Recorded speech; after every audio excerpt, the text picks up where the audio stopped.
प्रिय छात्रगण नमस्कार। उद्यन ISPCS के इस ऑनलाइन मोबिशाला प्लेटफॉर्म पर आप सभी का बहुत बहुत स्वागत है। तो आज से हम लोग एक नया कोर्स आरंभ करने जा रहे हैं जिसमें BPSC मैथिली ऑप्शनल में जो प्रीवियस ईयर में जो क्वेश्चन पूछे गए हैं और 67वीं 68वीं और आगे आने वाली जो भी परीक्षाएं हैं 69वीं, उस सब परीक्षाओं में जो प्रीवियस ईयर क्वेश्चन में जो रिपीटेशन होता है उसको दृष्टिगत रखते हुए हमारे संस्थान के द्वारा उद्यन ISPCS स्टडीज़ के द्वारा मोबिशाला के साथ तत्वावधान में हम इस कक्षाओं का आयोजन कर रहे हैं जिसमें हम आपको प्रीवियस ईयर क्वेश्चन करवाएंगे। तो यह हमारे पास तो अभी पहला क्वेश्चन है BPSC 66वीं मैथिली की ऑप्शनल जो एग्ज़ाम हुई थी 2021 में, उसका जो हम पहला प्रश्न करने जा रहे हैं। उस पहले प्रश्न में ये था कि मैथिली भाषा का उद्गमन के दृष्टि मैथिली का प्राचीन युग और मध्ययुगीन मैथिली के विशेषता के उल्लेख करो। तो एहिठाम जे छै सबसे पहले बात ई छै कि मैथिली प्रश्न के समझना आवश्यक है। तो प्रश्न के पहले ब्रेकअप कयल जाए तो प्रश्न के जखन अपना सब ब्रेक करबे तोड़बे एकरा दू भाग में देखियो। एहिमे पूछे छै कि मैथिली भाषा के उद्गमन के अर्थ की भेलै? उद्गमन के अर्थ भेलै उद्भव। उद्गमन का अर्थ की भेलै उद्भव, उत्पत्ति, ओरिजिन। ठीक है। अर्थात एहिमे पहिल प्रश्न के पहिल खंड में ई पूछ रहल छै मैथिली भाषा के ओरिजिन केना भेलै, ठीक छै, उत्पत्ति केना भेलै।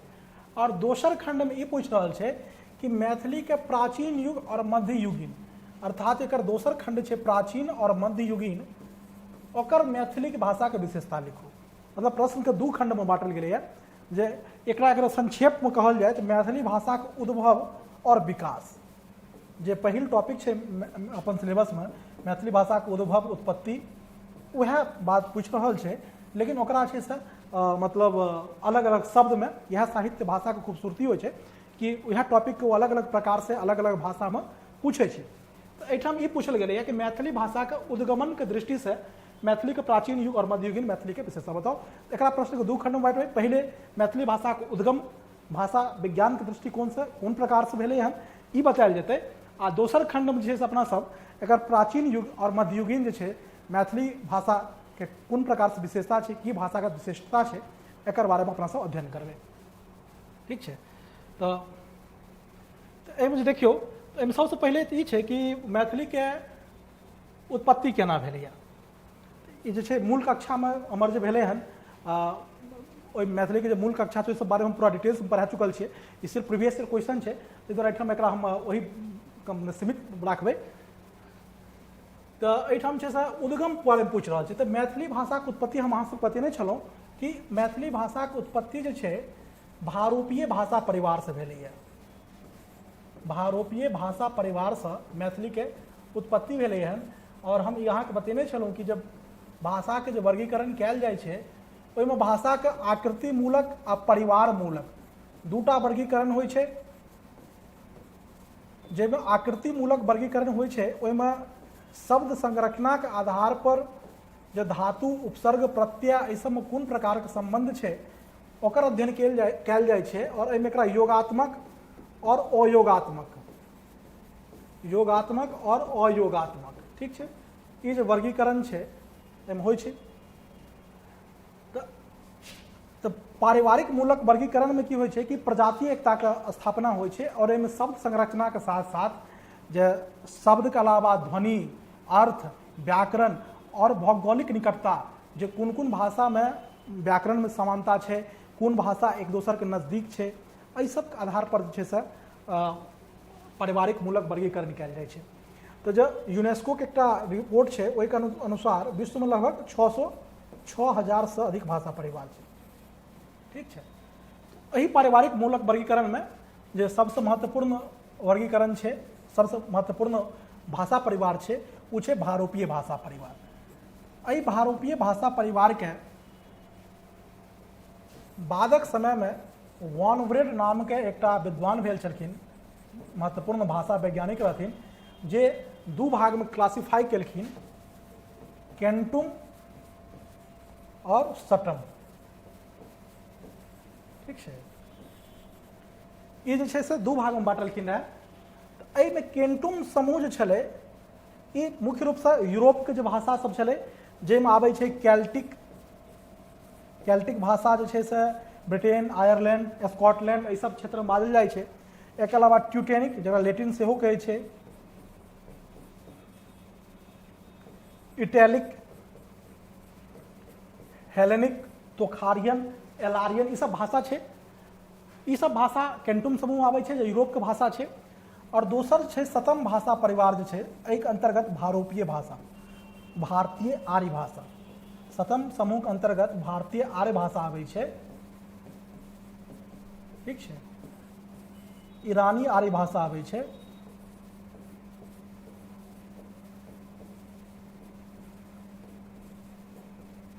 ठीक छै।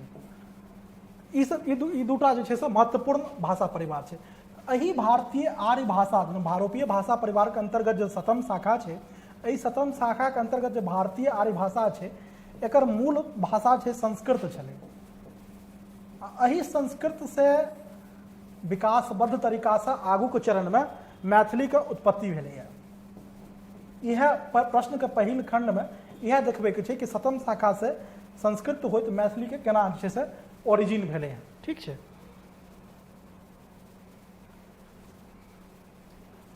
तो एहिमे अपना सब पहले की करबै कि जे भारतीय आर्य भाषा जे अपना सब देखलिए सतम शाखा में जो भारतीय आर्य भाषा छै, ओकरा 3 भाग में बांटल जाइ छै, ठीक छै। प्राचीन भारतीय आर्य भाषा,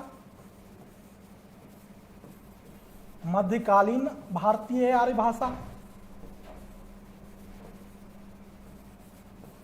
और आधुनिक भारतीय आर्य भाषा। ई 3 क्लासिफिकेशन जे छै ई कयल जाइ छै, ठीक छै। जकर टाइम पीरियड जे छै अहाँके 1500 BC से लऽ कऽ 500 BC तक छै। जब प्राचीन भारतीय आर्य भाषा छै ओकर टाइम पीरियड छै से 1500 BC से लऽ कऽ 500 BC तक छै। मध्यकालीन भारतीय आर्य भाषा छै वो 500 BC से लऽ के 1000 AD तक छै। और आधुनिक भारतीय आर्य भाषा जे छै ओकर टाइम पीरियड जे छै 1000 AD से लऽ कऽ एखन तक छै।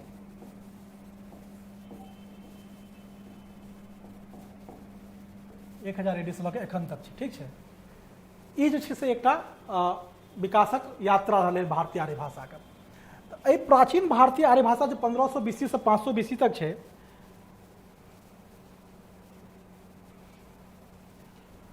जब प्राचीन भारतीय आर्य भाषा छै ओकरा शॉर्ट में अपना सब प्राभा लिखै छै। प्रभा मतलब प्राचीन भारतीय आर्य भाषा, ठीक छै। ई जे 1500 BC से 500 BC तक छै, एहिके अंतर्गत दूटा महत्वपूर्ण चीज आबै छै। एकटा आबै छै वैदिक संस्कृत और दोसर आबै छै लौकिक संस्कृत।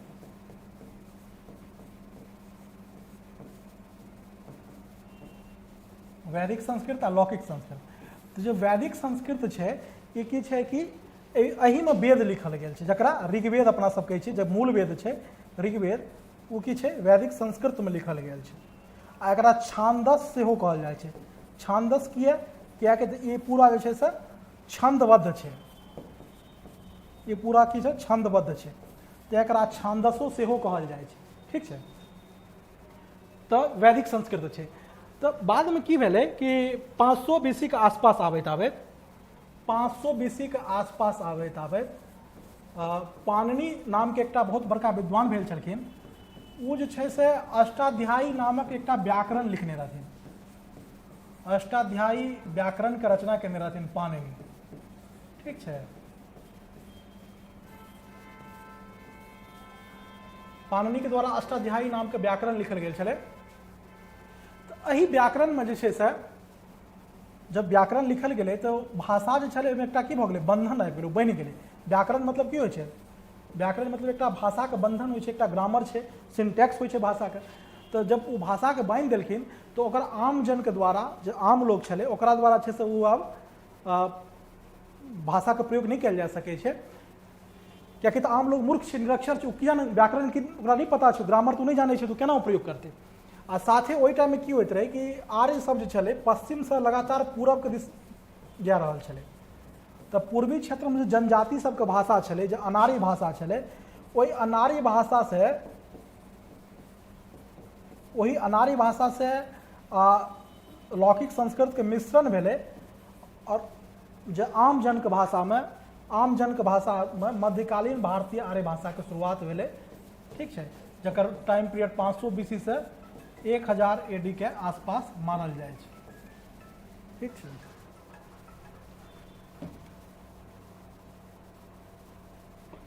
BC से 1000 AD के आसपास मानल जाइ छै। ठीक छै, तब ई जे छै 500 BC से 1000 AD के आसपास मानल जाइ छै।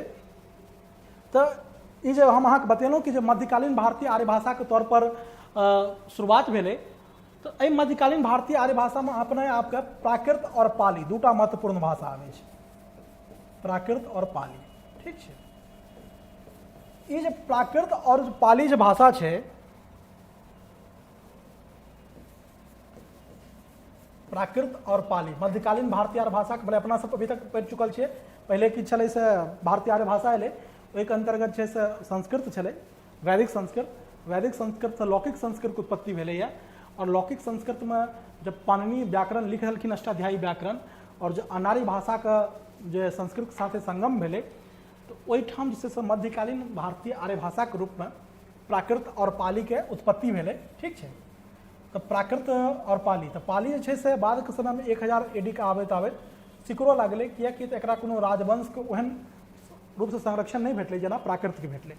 तो प्राकृत के जे छै से सम्राट अशोक के द्वारा अपन अभिलेख में, शिलालेख में छै से ना पूरा प्रयोग कयल गेलै।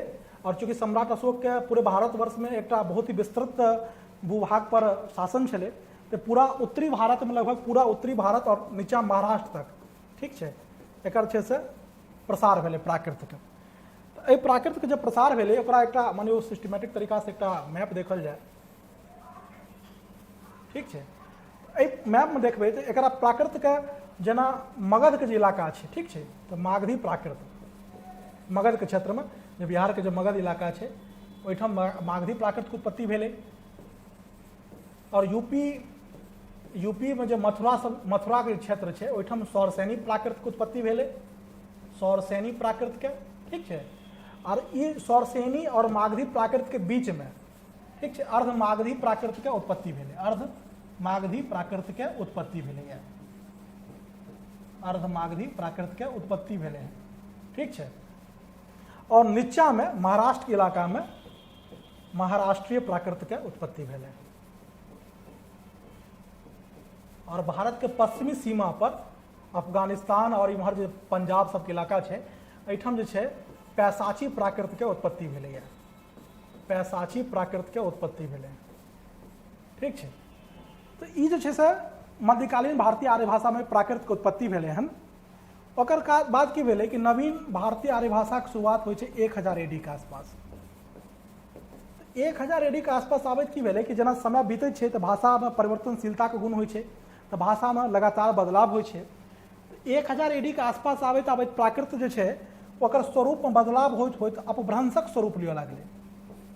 ठीक छै, ई जते पांचों प्राकृत छै, मागधी प्राकृत, अर्धमागधी प्राकृत, पैसाची प्राकृत, महाराष्ट्रीय प्राकृत, एहि पांचों प्राकृत से 5टा अपभ्रंशक भाषा निकललै, जब 5टा अपभ्रंशक स्वरूप लेलकै। ठीक छै, और एहि अपभ्रंश के जे वर्णन जे छै, मूल रूप से अहाँके भरत मुनि जे छथिन, भरत मुनि के जे नाट्य शास्त्र छै, ओहिमे अपभ्रंशक दर्शन जे छै, नाट्य शास्त्र जे नाच गान करे वाला छै, नर्तक गायक संगीतज्ञ सब जे छथिन, एकटा ओकर टेक्स्ट बुक छै जे बहुत ही अत्यंत महत्वपूर्ण बाइबिल जकाँ कहि सकै छियै। तऽ ओहिमे छै, एहिके अलावा जे छै से अपभ्रंश के अहाँके वर रुचि नाम के एकटा व्याकरणिक छलखिन, विद्वान छलखिन, हुनकर रचना में, या संस्कृत के जे दंडिन छलखिन विद्वान, हिनकर सबके रचना में अपभ्रंश के जे छै से दर्शन होइ छै। और एही अपभ्रंश से नवीन भारतीय आर्य भाषा मने जे वर्तमान आधुनिक भारतीय आर्य भाषा के शुरुआत होइ छै। ठीक छै, तो नवीन भारतीय आर्य भाषा के जब शुरुआत होइ छै, तो यह मागधी प्राकृत से जो मागधी अपभ्रंश एलैया, और यह मागधी अपभ्रंश से अवहट होइत जे छै से, कियाकि बहुत सारा विद्वान अवहट के अपभ्रंशे स्वरूप मानै छथिन, एहि अभट होइत होइत जे छै से मैथिलीके उत्पत्ति भेलैए। ठीक छै। एहिके अलावा जे छै से मागधी क्षेत्रमे मागधी प्राकृतसँ मागधी अपभ्रंश एलै और एही से मैथिलीके अलावा बांग्ला, उड़िया, असमिया, ठीक छै, बांग्ला, उड़िया, असमिया, भोजपुरी एहि सबके एहीसँ उत्पत्ति भेलैए। ठीक छै। और जे छै सौरसेनी प्राकृत जे छै, एही सौरसेनी प्राकृतसँ सौरसेनी अपभ्रंश बनलै और एही से जे छै से पूर्वी हिन्दीके, जे हिंदी भाषा अपना सब प्रयोग करै छियै, पूर्वी हिंदी, अवधी, ब्रजके भाषा, ई सब जे छै से उत्पत्ति सौरसेनी प्राकृत से भेलै। और ई मागधी प्राकृत और सौरसेनी प्राकृत के बीच के जो क्षेत्र छै अर्धमागधी प्राकृत, एही अर्धमागधी प्राकृत से अर्धमागधी अपभ्रंश एलै और एही से छै से अवधी और भोजपुरी भाषा के उत्पत्ति भेलै। ठीक छै। एहिठाम भोजपुरी भाषा के उत्पत्ति नहीं भेल छलै, मागधी में भोजपुरी भाषा नहीं छै, अवधी में भोजपुरी भाषा छै, अर्धमागधी में भोजपुरी भाषा छै। ठीक छै। और यह महाराष्ट्रीय प्राकृत से महाराष्ट्रीय अपभ्रंश उत्पत्ति भेलै आ जैसे अहाँके मराठी भाषा के उत्पत्ति भेलै। और एहिठाम अहाँके बतेलहुँ जे पैसाची प्राकृत से पैसाची अपभ्रंश एलै, जैसे बाद में जे पंजाब में जे पंजाबी भाषा छै, सिंध के जे सिंधी भाषा छै, डोगरा भाषा जे कश्मीर के छै, एहि सब भाषा के उत्पत्ति भेलैए। ठीक छै। एहि प्रकार से ई प्राकृत से अपभ्रंश होइत अभट होइत मैथिली के उत्पत्ति भेलै। कि अपना सब पूछे छै कि मैथिली भाषा के उद्गमन के दृष्टि मैथिली के, तो पहले मैथिली भाषा के अपना सबके जो दायरा छै वो कहाँ तक छै, मैथिली भाषा के, तो अपना सबके सिर्फ जो मागधी प्राकृत से अपभ्रंश होइत अभट होइत मैथिली के बारे में बतबै के छै। ठीक छै। और अगर मानियो कि प्रश्न के पूछते रहे कि जे छै से भारतीय भाषा के विकास क्रम बताओ, तो एहिमे सबटा बतबऽ पड़तै, ओहो प्रश्न पूछल छै। ठीक छै। तो दोसर वीडियो में डिस्कस करबै। जब ई प्रश्न एहिठाम मैथिली भाषा के उद्गम पूछ रहल छै तो एहिठाम अपना सब अभट आ मैथिली तक सीमित भऽ जेबै। ठीक छै। एहि प्रकार से मैथिली भाषा के भाषा वैज्ञानिक उद्भव अपना सब पढ़ि लेलियै।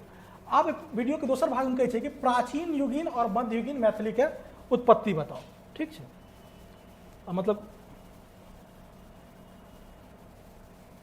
आब एकर जो प्रश्न के जो पहिल खंड छलै मैथिली भाषा के उद्गम, ई अपना सब लिख चुकल छै, मतलब इएह सब जो अपना सब बुझेलहुँ हन इएह लिखबाक छै।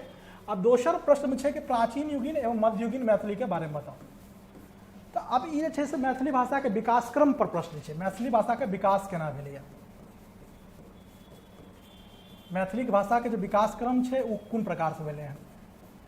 तो जेना कि अहाँके पता अछि कि 7म 8म शताब्दी में सिद्धाचार्य लोग के प्रभाव से, सिद्धाचार्य लोग जो ब्रजविहारी साधु रहथिन, हुनक प्रभाव से मैथिली भाषा अपन जे से आदि स्वरूप लिअ लागलै। एहिके अलावा जे 8म शताब्दी में जे डाक घाघ सबके रचना छै, एहिमे छै से मैथिली साहित्य अपना सबके मैथिली भाषा के प्राचीन स्वरूप भेटै छै। एहिके अलावा जे बहुत सारा संस्कृत रचना छै, जेना वाचस्पति मिश्र के भामती पुस्तक छै, ओहिमे मैथिली शब्द आयल छै जकर हरि शब्द के प्रयोग भेल छै। एहिके अलावा जे आचार्य हेमचंद्र छथिन, हुनकर काव्यानुशासन नाम के एकटा किताब छै जे 11वीं शताब्दी में लिखल गेल छै। एहिठाम जे देशी नाम वाला शीर्षक अंतर्गत बहुत सारा मैथिली शब्द आयल छै।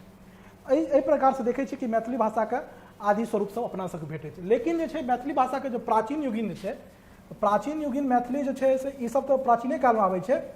एहिके अलावा जेकर सबसे विकसित स्वरूप जे भेटै छै 1324 ईस्वी में वर्ण रत्नाकर भेटै छै। 1324 में वर्ण रत्नाकर भेटै छै जे ज्योतिश्वर ठाकुर द्वारा लिखल गेल छै। बहुत बड़का विद्वान छलखिन और वर्ण रत्नाकर जो छै मैथिली भाषा साहित्य के अलावा जो पूरा पूर्वी भारत और मुख्य रूप से पूरा उत्तरी भारत एतेक विस्तार से वर्णन छै, एकरा जे छै से इनसाइक्लोपीडिया ऑफ मैथिली लिटरेचर कहै छै, इनसाइक्लोपीडिया ऑफ मैथिली लिटरेचर कहल जाइ छै। ठीक छै। वर्ण रत्नाकर के ई जे छै से प्राचीन मैथिली में आबै छै। तो वर्ण रत्नाकर के जो भाषाई विशेषता छै उ सब की हेतै कि एहिमे प्राचीन मैथिली में एकर जो भाषाई विशेषता, व्याकरण के जो विशेषता छै, वर्ण रत्नाकर के जो भाषाई और व्याकरणक जो विशेषता सब छै वो सब प्राचीन मैथिली में। एहिके अलावा जे विद्यापति छथिन, हुनकर जन्म 1350 से लऽ कऽ 1350 में भेल छलै, 1350 से लऽ कऽ 1450 हिनकर टाइम पीरियड मानल जाइ छै। तो एहि विद्यापति के जे रचना छै और एकर जो भाषाई विशेषता छै, जेना विद्यापति अभट भाषा में कृतिलता कृति पताका लिखलखिन हन। एहिके अलावा जे छै से वो अलग अलग शाक्त पद, शैव पद, ठीक छै, राधा कृष्ण के श्रृंगारिक भजन, एहि सब में जो भाषाई विशेषता छै वो सब की छै प्राचीन मैथिली के अंतर्गत आबै छै। आब जे छै विद्यापति के बाद जे छै हिनकर एकटा अनुयायी कवि भेलखिन गोविंद दास, जिनका बारे में रमानाथ झा जे छथिन एकटा अपन प्रबंध संग्रह निबंध में हिनकर समय जे बतबै छथिन 1570 से 1640 ईस्वी के बीच के हिनकर टाइम पीरियड बतबै छथिन गोविंद दास। तो गोविंद दास छलखिन जे छै विद्यापति आम जन के भाषा में रचना करैत रहथिन, सब विषय अलग अलग विषय वस्तु पर, चाहे वो शैव पद हो, शक्ति के पद हो, राधा कृष्ण के श्रृंगारिक पद हो, सब पर रचना केलखिन। लेकिन गोविंद दास छलै एकटा वैष्णव संत रहथिन, भागवत संत रहथिन, केवल कृष्ण के भक्ति करैत रहथिन। ताहि दुआरे जे छै और ओहि टाइम छै से भागवत भक्ति ले बंगाल के जे नदिया जिला छै ओहिठाम जो गौड़ीय संप्रदाय छलै ओहिठाम रहैत रहथिन। तो हुनक रचना से जे की भेलै कि जन सामान्य शब्द गायब भऽ गेलै, और जन सामान्य शब्द और जे छै विषय दुनू गायब भऽ गेलै, और हिनकर विषय सिर्फ और सिर्फ मात्र कृष्ण के भक्ति छलै, वैष्णव भक्ति रहे। तैं जे छै से मध्यकाल में की होइ छै कि जन सामान्य शब्द के मैथिली भाषा से लोप भऽ जाइ छै। तो गोविंद दास के रचना में जे भाषाई विशेषता छै, हिनकर जे रचना के भाषाई विशेषता छै ओहि के बारे में अपना सबके एहि प्रश्न में लिखे के छै। ठीक छै, यानी प्राचीन काल के जो भाषाई विशेषता छै और मध्यकाल के जो भाषाई विशेषता छै ई एकर बाद लिखे के छै। और एकर बाद जे छै 18वीं शताब्दी में जब मनबोध आबै छथिन, 18वीं शताब्दी में मनबोध आबै छथिन कृष्ण जन्म, और हिनकर मनबोध के द्वारा पहिल बेर कृष्ण जन्म नामक एकटा प्रबंध काव्य लिखल जाइ छै, जाहिमे पहिल बेर राधा कृष्ण के जे श्रृंगारिक पद छै अर्थात राधा कृष्ण के बीच जो प्रेमपूर्ण संबंध छै ओकरा हटा के कृष्ण के जो बाल लीला छै, कृष्ण के जो बाल लीला छै, जन्म के समय जे कृष्ण मोहन जी जे लीला केलखिन हन ओहि सब पर आधारित जो वात्सल्य रस के प्रधानता राखैत एकटा रचना कयल गेलै। और एहिठाम जो आधुनिक मैथिली भाषा जो वर्तमान में अपना सब प्रयोग करै छियै ओहि भाषा के सूत्रपात भेलै। तो एहिठाम अपना सबके पूछे छै प्राचीन युगीन एवं मध्ययुगीन मैथिली विशेषता, अपना सबके मतलब गोविंद दास के जो भाषाई विशेषता छै ओहिठाम तक सीमित राखे के छै। ओकर बाद छै से लास्ट में एकर बात कियाकि तऽ अपना सब इहो बतबै छै कि अपना सब एक बार आगू के बात जानै छै तो सिर्फ एक दू लाइन में अंतिम उल्लेख कऽ दै छै कि जे एकर बाद छै से कृष्ण जन्म जे छै से मनबोध के द्वारा 18वीं शताब्दी में लिखल गेल, और वो जे छै से मैथिली भाषा के पहिल प्रबंध काव्य है, और वो अपन जे छै से मैथिली सामान्य जन सामान्य शब्द जे गोविंद दास के रचना में छूटि गेल छलै, मध्यकाल में छूटि गेल छलै साहित्य से, ओकरा वो स्थान देला, और एहि प्रकार जे छै से आधुनिक भाषा के शुरुआत भेल। तो यह प्रश्न चले एक दू भाग में चले, मैथिली भाषा के उद्गम, पहले अपना सब भाषाई विशेषता लिखबे, भाषा वैज्ञानिक दृष्टिकोण से मैथिली भाषा केना उद्गम भेलै से बतेबे, आ दोसर जे छै से प्राचीन युग और मध्ययुगीन मैथिली के की विशेषता भेलै से बतेबे, आ तेसर में छै से एकटा अपना सब एकर निष्कर्ष लिख देबै कि एकर बाद छै से मैथिली में आधुनिक काल के शुरुआत भेल, आ जे एखन तक लगातार छै से मैथिली भाषा और साहित्य अपन विस्तार कऽ रहल छै। और एकर जे भाषाई विशेषता छै एकर बाद जे एकटा नेक्स्ट क्वेश्चन एतै, अगुलका क्वेश्चन एतै मैथिली भाषा के ऐतिहासिक विकास क्रम, ओहो पूछल गेल प्रश्न छै। ओहिमे की प्राचीन युगीन भाषा विशेषता छै, मध्ययुगीन भाषा की विशेषता छै, मतलब ओकर भाषा व्याकरण के दृष्टि से की विशेषता सब छै, वो सब अगुल के प्रश्न में एतै। तो ओहिठाम ई वीडियो के बाकी मतलब ओहिठाम एक प्रश्न का उत्तर अपना सब देख लेब। तब यही प्रकार से पहिल प्रश्न भऽ गेलै, ओकर बाद छै से अपना सब नेक्स्ट क्लास में मिलबै, तब ओहिठाम जे छै नेक्स्ट प्रश्न जे पूछल गेलै हन ओहि बारे में डिस्कस करबै। बहुत बहुत धन्यवाद, थैंक यू।